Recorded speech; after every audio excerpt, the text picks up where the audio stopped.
Hey everybody, Matt from the future here coming at you real quick to discuss something. If you haven't been paying attention to the news in the last couple of weeks, Lebanon was rocked by a massive explosion in Beirut that has caused death, injury, lack of home, housing, and healthcare for thousands and upon thousands of people. We have friends whose families were affected by this and we want to help.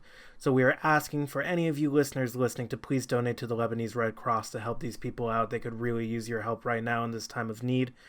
We don't make money off this podcast right now, but we are still going to make a donation under the Utter Nonsense podcast in regards to this. Please donate to the Lebanese Red Cross. That's the best location for you to put your money towards and help these people out in their time of need. Thank you guys. Please enjoy the episode. Yeah, we Gucci. Clap it up. 1, 2, 3. You waited like till 5 on your own end. Okay, no, you went hold 1. on. We two, did it at the three, exact same time. 4, 5. Just 1, 2, 3. That's it. Well, okay, That's all you gotta let's do. just let's You do see it how one I time. clap after 3? One more time. 1. 1, 2. What are you doing? Why did you clap after Okay. 1? Welcome to the Utter Nonsense podcast. My name is Matthew. My name is Max. Welcome. I'm just gonna buy a director's slate at this point. I'm so tired of this clap. Honestly, we should. Yeah, well, we don't have the budget. Take 76. Take 76. Yeah. How you doing, Max? Doing pretty good. How about yourself? Doing all right. You know what I just love? Hmm. Men.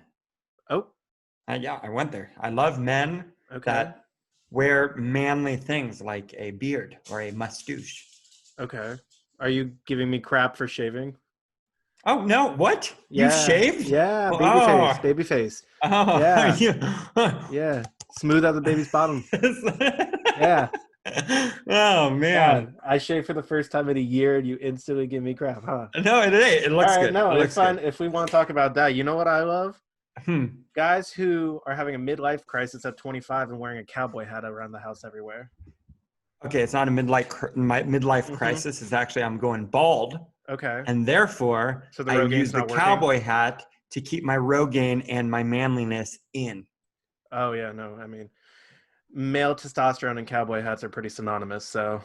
And trucks. But luckily I drive a Prius, so we're evening out. I'm not Yeah. compensating for everything, basically. Maybe. Okay, please. Please.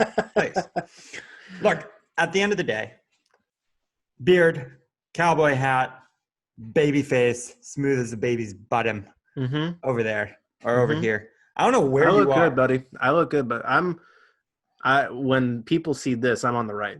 So you're over here. No. You're over here. Yes. Oh, so we're in the same spot. Okay, perfect. That's pretty coul. All right. So Matt, what's new? That's What's today's new with episode. you? Thank you guys for listening to the Utter Nonsense podcast. That's it. We're just talking about baby faces and beards. You know who has a killer beard? Who? Good answer. Are you serious? I'm trying to think of killer beards. I'm James like, Harden. what? James Harden, James Harden. the basketball player.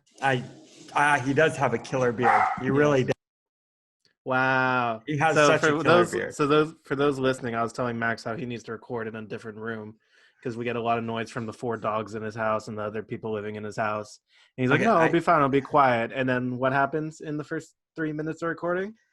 Dogs. Yeah. Dogs. You can't. Hey, you Your can't dog- control your Your dogs. dogs are like hairpin triggers. They get set off by the littlest of things.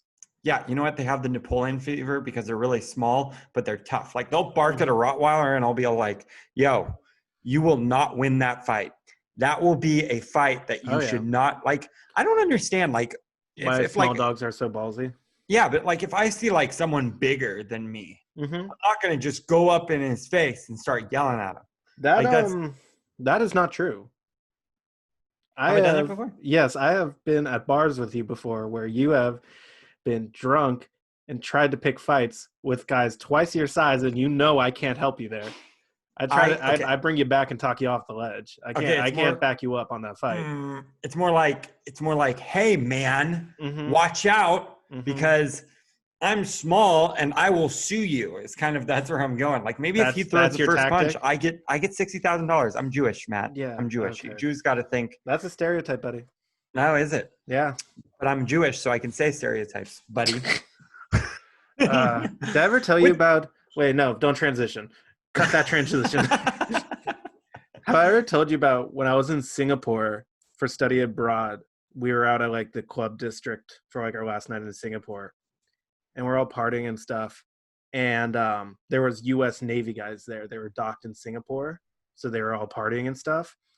And we're outside, and all of a sudden, my buddy, who's bigger than me, much bigger dude, starts getting in a fight with two of the guys from the Navy. They're not fist fighting; they're screaming at each other, about to get ready to fist fight. My ass, who was like a foot shorter than everybody in the involved, goes in and has to break it up. I'm like, guys, you're so cool. You guys protect our country. My grandfather was in the Navy. Don't you even work? Like, he doesn't know shit. I'm so sorry. And like, literally had to become these two guys' best friends in 15 minutes to talk them off the ledge. And I was like, they're like, what ship was your grandfather on? And I was like, I don't know, the U.S. SpongeBob. And I was like, I can't remember. Like the U.S. SpongeBob, yeah. It lives under the sea. Oh dear! Like everyone knows the U.S. SpongeBob. Yeah. No, actually, one of my favorite military stories is houseboats. Can you explain? Sorority. Yeah, a bunch of fraternity and sorority people get on Lake Shasta Memorial Day weekend and just have a great time. The police are chill. They're just there for your safety. Like a girl was drunk, swimming up into the middle of the ocean, middle of the lake.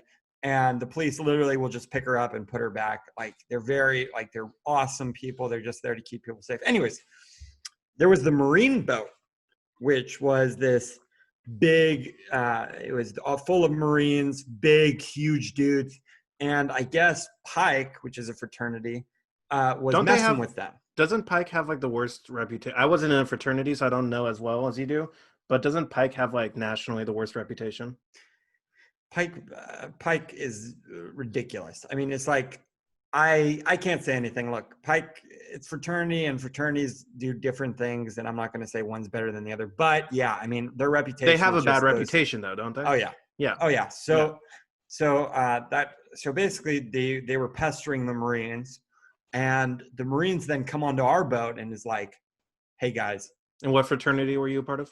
I was part of API. Yes. The best. The Jewish fraternity. one. Okay, the Jewish one too.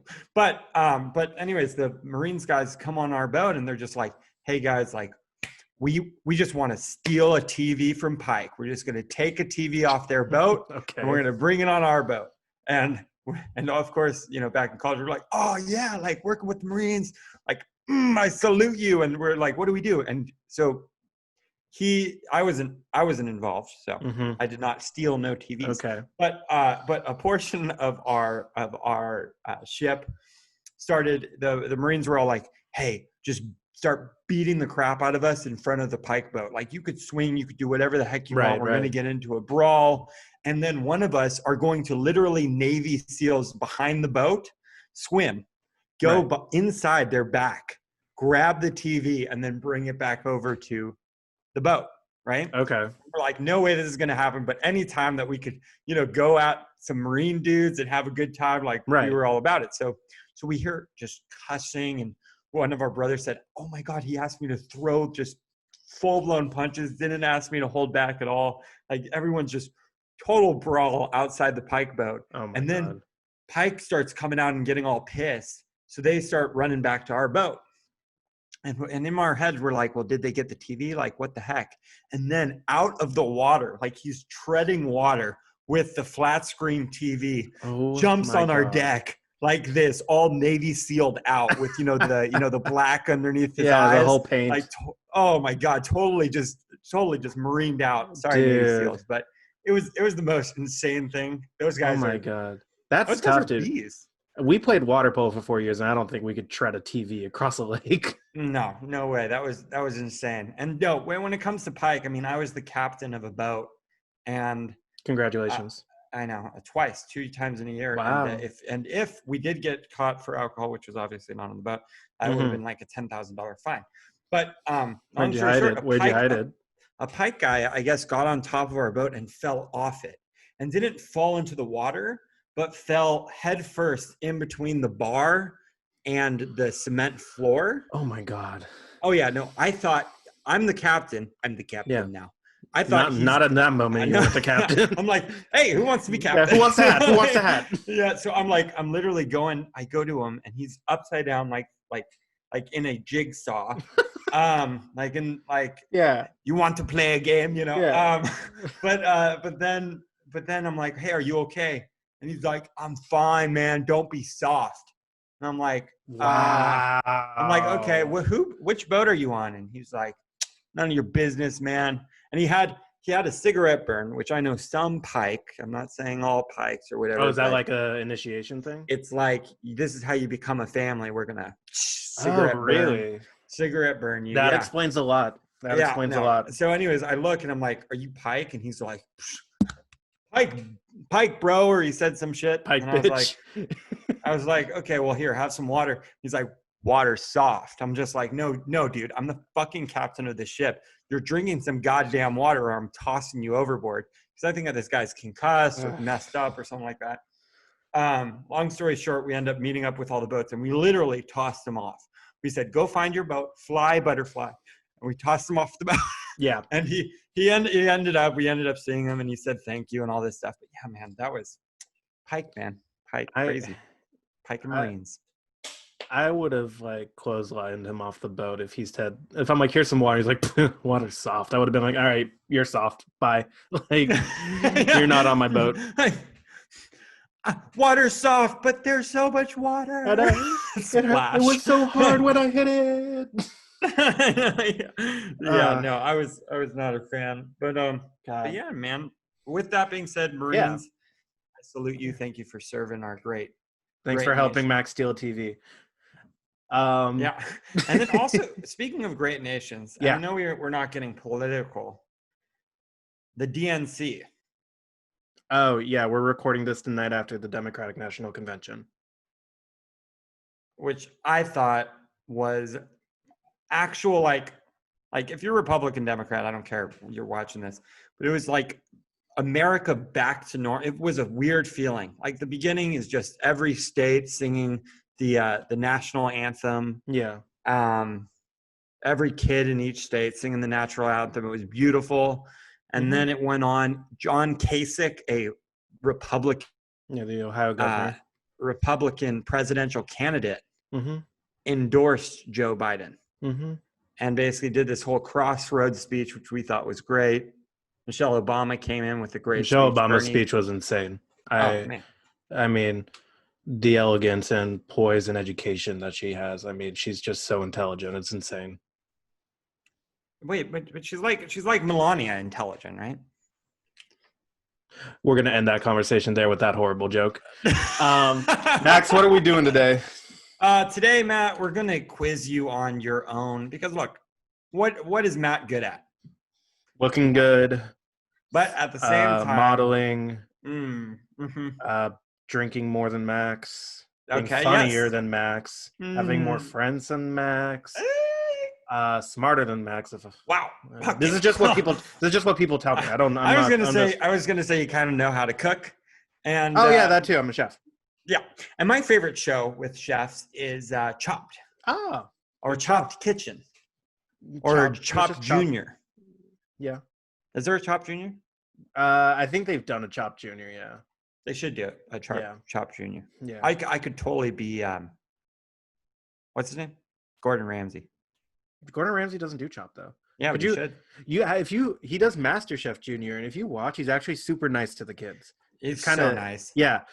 If he sees an adult mess up, he screams at them till the morning. But like if a kid messes up, he like hugs them, makes them feel better, gives them a cake.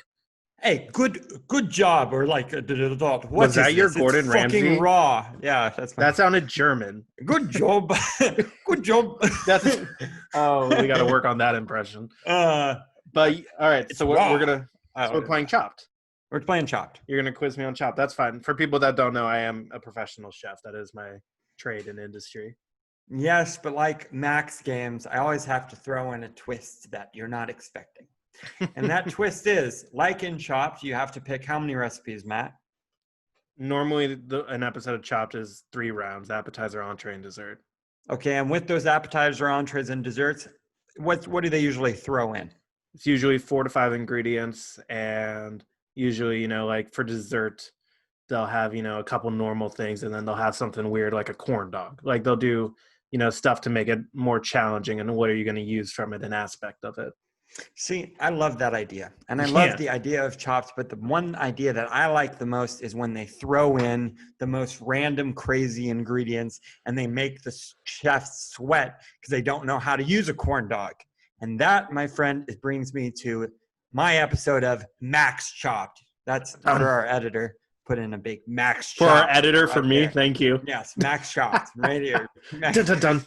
Max Chopped gets you blah, blah, blah. But yeah, so we're going to go appetizer, entree, and dessert. Okay. But during that time, I'm just going to give you 3 ingredients that are going to be completely random, and you're going to tell me what you would do with them. Okay. And how it would taste. Are you ready? Should I assume like if I was cooking, because I want to be realistic, I don't want to be like, oh, I'm going to make a roast with this that takes 6 hours to make, So how long do I have if I was in the kitchen? Like 30 minutes? I would think for the dessert, I would say you have a couple hours for the dessert because okay, because the show is 20 minutes, 30 minutes, 30 minutes. I'm going to do 20 minutes, 30 minutes, an hour and a half.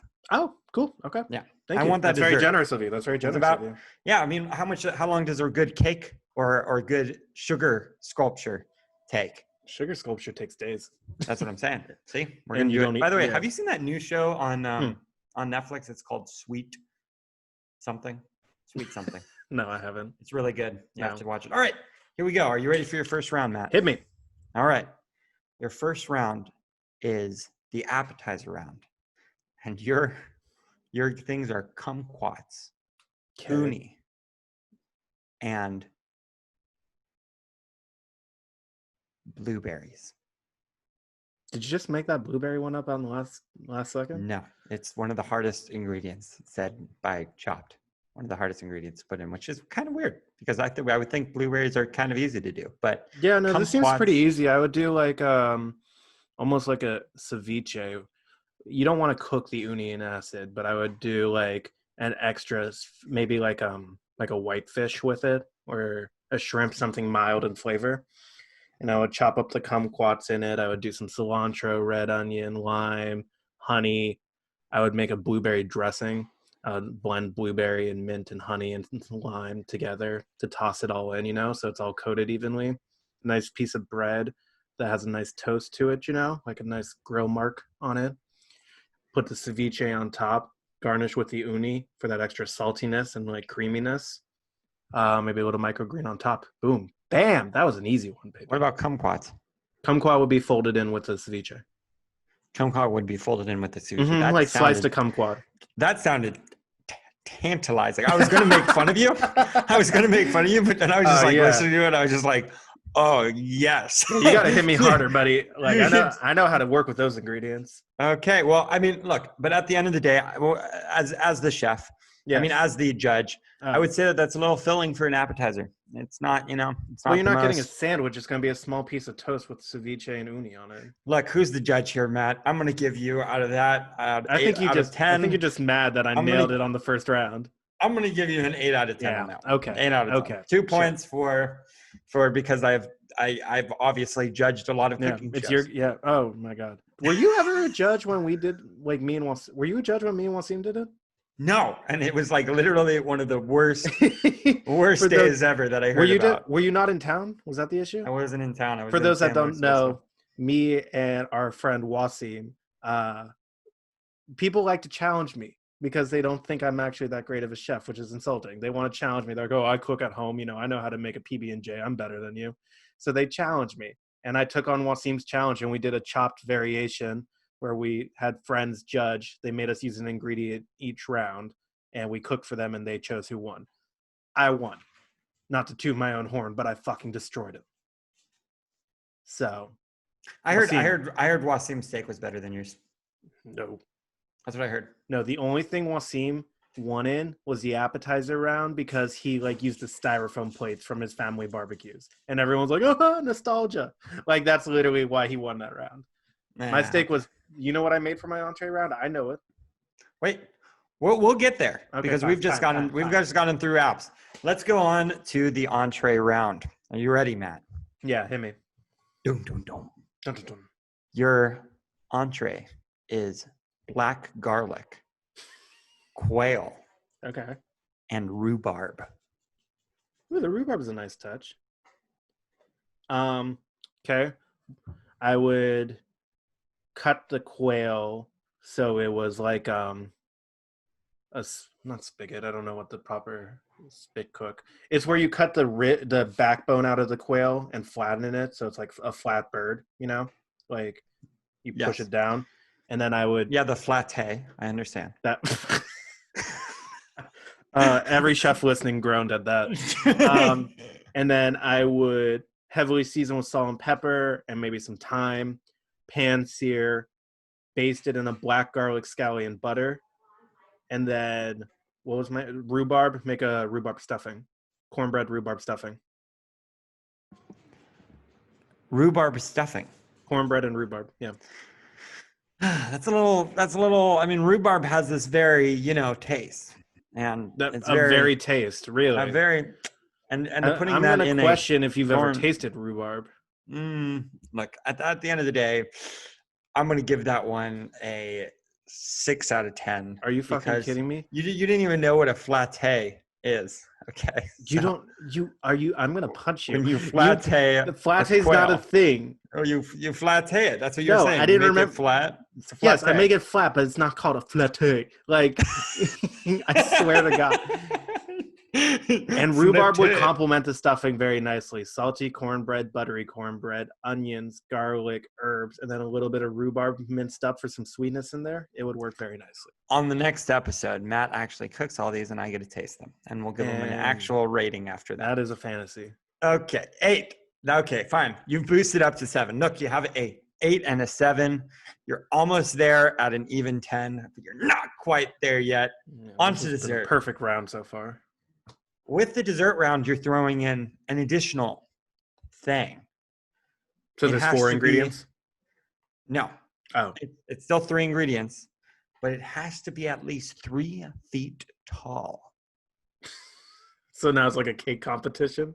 It's got to be 3 feet tall. It could be a cake, could be a sculpture, it could be something nice and I wish you knew more about food because that's not possible. Get ready. Are you ready? Yeah. 3 feet tall.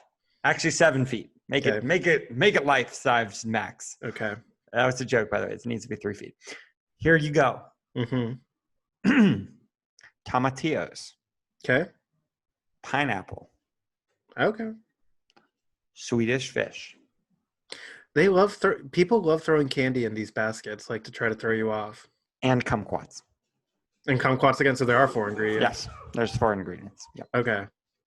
So, let's think. The Swedish fish is the only one I'm debating about because I can melt down and use the sugar in the dessert, but then it would be kind of a hardened texture. So it would. You know what? I'm taking out the 3 foot rule. I gave you an extra one. I'm taking out the 3 foot because maybe I don't want a cake. I'm not a cake guy. Just so you're aware, my solution to that was going to stack 3 feet worth of plates on top of each other, and then the top plate have the food. Just so you're aware, that was my solution to that. You put a pea underneath one of the plates, yeah, and then it's Princess and the Pea themed. So okay, I don't get great that. Great theme plate. Is that Disney? You 10 out of 10. Sorry. Is that a Disney thing? I'm waiting for. You don't know about Princess and the Pea? No. It's about the spoiled girl who is so spoiled because none of the beds had her sleep. So they kept stacking different mattresses on top, and how she knew that it was like, I don't know. Long story short, they put a little pea underneath the bed, and that's why she couldn't sleep. Is because of that little pea, because she's a spoiled little brat. Huh. So, yeah, I've never heard that before. Anyways, kumquats, tomatillos, pineapple, and Swedish fish. Okay. So making a pineapple ice cream, I would probably caramelize the pineapple in some brown sugar before making the ice cream, so it's got a nice, deeper, richer flavor. I would candy the kumquats in like peppermint extract and sugar. The tomatillos, I would gently cook and blend, and then make a tomatillo kind of like sweet cake. and the Swedish fish, the Swedish fish is the one thing I don't know if it would work, but I would basically just try to make a sweet caramel out of it and melt down the Swedish fish, add butter, add cream, and make a colorful caramel out of it. And then you get the cake. So you get the tomatillo sweet cake, a scoop of the caramelized pineapple ice cream, garnished with a little bit of the pickled and candied kumquat, and then drizzled with the Swedish fish caramel. Now, here's my question. Yeah. Kumquat. Yeah. Okay. Sour. Can be. Pickled? Candied. Candied. So sugar, and I would use sugar with a little bit of peppermint extract. And so that's candy kumquat sprinkled on top of that. Yeah, like have you read Candied Rinds, where they take the rind off citrus, and they boil it and cover it in sugar, and it's got like a nice sweet candy to it? Yeah. Do that. Got it. On top of the cake. Probably a couple pieces on the cake and the ice cream, On the cake and the ice cream. Mm-hmm. You don't think that sour would fuck with the sweetness? No, because the candy would remove that sour. The candying process with the peppermint would remove that sour aspect. Then are you really using the full taste and tantalizingness of the kumquat? I'm changing it. I'm giving you a different form of the flavor. I actually really liked it, tell you the full-blown truth. Yeah, of course you did. You think I was questioning your confidence in it? I knew you liked it. I'm going to give you a 10 out of 10. That was actually very good. You got that one. That was really good. Thank you. I was surprised the way that you used the tomatillo. That right there. So when you said it at first, I immediately went roasting the tomatillo and making tomatillo and pineapple ice cream. But then I was like, that's going to be too much contrast and flavor and stuff. I'd rather just have a caramelized pineapple ice cream. And then I was like, oh, the tomatillo is blended and folded into a cake batter with some extra sweetness would be really good. So again, on our next episode, we're going to taste all of these ingredients. No, we're not. Let us know, the audience, which one you think that Matt should cook. Are you going to pay for everything I need? And Max will pay for everything that he needs on that one, one that you guys think is the best. I think that's a great idea. If you paid for everything, I would gladly make it and drop it off at your door and let you taste it. How much does black garlic cost? That sounds expensive. I think like Costco sells like a jug of them, and I think that costs like $20. $20? Yeah. I was laughing, by the way, because literally I used black garlic in my entree round against Wasim. Did you actually? Yeah, I did a black garlic scallion butter basted filet mignon. Huh. So that's why, like, when you said that, I'm like, all right, I'm going to just do the same exact thing with the quail. No, but I have to say, the quail is tough to cook, though. You get a very gamey. Quail is tough because it is thin, and it can be overcooked very easily. Can you cook quail well, Matt? Yeah. I haven't cooked quail in a few years, but I can cook quail. Did you cook it when you went to chef school? When I went to Johnson & Wales University, yes. Yes, I chef school? I will beat you. Hello, my name is Matt, and I will go to chef school. I have 2 degrees from college. Don't even come at me. 2 degrees of chef school. I'm sorry. 7-year community college, man. What? 7 years? Yeah.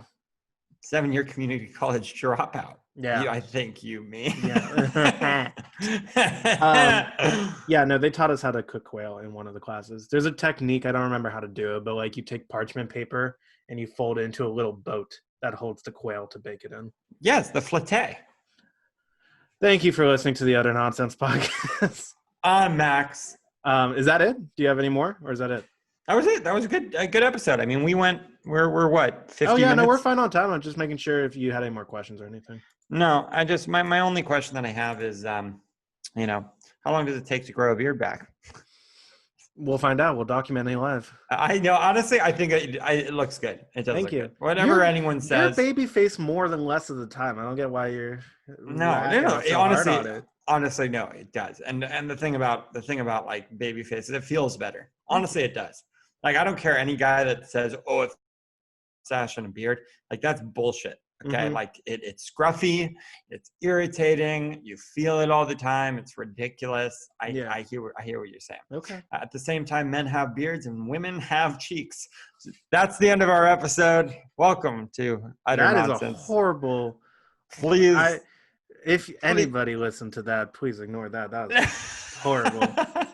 Please like, comment, subscribe. You don't have to after hearing that, honestly. I Smash understand if that you don't like feel button. like continuing listening. Slap those cheeks of the subscribe button. And definitely hit that follow button. We're on Spotify, Apple Music, and also or Apple Podcasts. We're on Apple Podcasts, Spotify, YouTube, Stitcher, Google Podcasts, iHeartRadio, and anywhere else you guys get your podcasts. Are we on iHeart? Yeah, we're on iHeartRadio. We're on iHeartRadio, everybody. Yeah, you can check us out wherever you get your podcasts and enjoy them. Please like, comment, share, subscribe, follow, and talk about us. Enjoy us. Maybe send us a gift. We're kind of a little sad that nobody's really started mailing us gifts yet, to be quite honest. But it's fine. Yeah, nod your head. David Dorbeck, I will take a Tesla. A Tesla? Yeah. Okay. Tesla. Yeah, you can make that too. I'm fine with that. Thank you, guys. Thank you guys so much for listening. We'll catch you in the next episode. On the next one. What the hell was that? That was what? On the next one. Can we just do it? Can we just end there? On the next one. I'm going to let everybody hear whatever this is. Nonsense. Okay. Bye. Bye, guys. All right.